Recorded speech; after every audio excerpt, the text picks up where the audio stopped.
Hali manispaa ya Msoma wakati wa mazishi ya watu 17 ambao wameuawa kikatili kwa kukatokatwa na mapanga na wengine kuchinjwa na watu wasiofahamika. Tukio hili linatisha kwa sababu mwanadamu ameamua kuchukua mamlaka, kung'oa na kupoteza zawadi ya uhai ambayo kimsingi inatoka kwa Mwenyezi Mungu.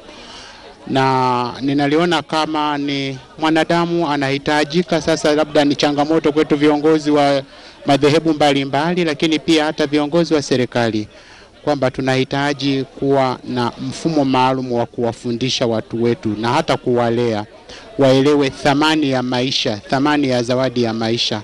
Kama mwanadamu hana mamlaka, awe na nafasi yoyote, hana mamlaka ya kutoa maisha ya mwingine.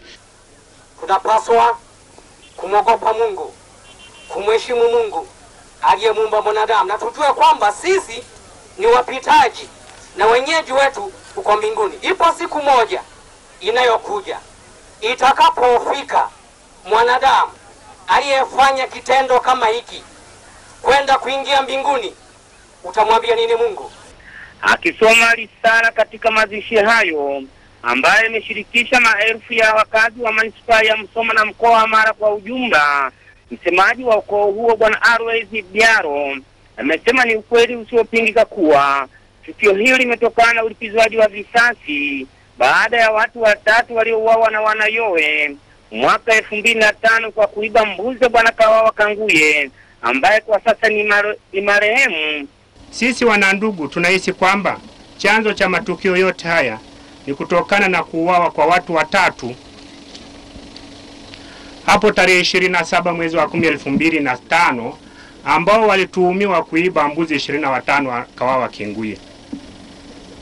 Hivyo katika tukio hili la tarehe 16 jumla ya watu waliouawa ni 17 na majeruhi watatu. Akizungumza katika tukio hilo, mkuu wa mkoa wa Mara Kanali mstaafu Enos Mfuru, pamoja na kushukuru manispaa ya Msoma katika kufanikisha mazishi hayo, amesema vyombo vya usalama tayari vimeanza kupokea taarifa za asili kuhusu wauaji hao, huku mbunge wa Msoma mjini Mheshimiwa Vedatus Matayo akiahidi kuhudumia majeruhi na kutoa msaada kwa watoto waliosalia katika familia hizo, pamoja na kujenga makaburi hayo ili yawe sehemu ya kumbukumbu kwa wakazi wa manispaa ya Msoma. Ndio kusema kwamba hawa waliofanya kitendo hiki, mimi naamini Mwenyezi Mungu yupo, na kutokana na sala zetu wote, wananchi wote, sala zetu zote zielekezwe huko kwa Mwenyezi Mungu. Nina hakika wale waliofanya haya wataingizwa mikononi mwa vyombo vya dola.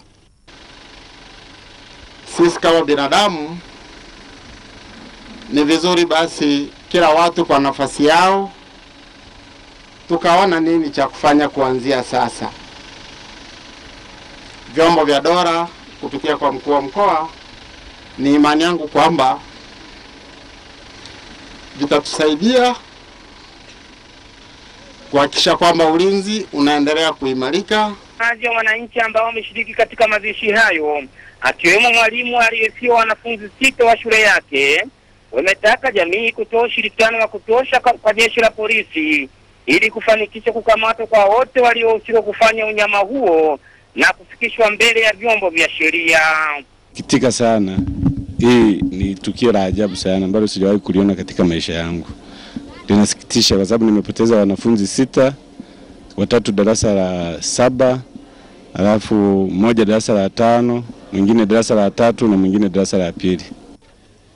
Pigo pekee ambalo limetokea kwa wanafunzi wetu, wamepoteza maisha, na hapo ndio tulikuwa tunategemea kama viongozi wa kesho katika maisha yetu.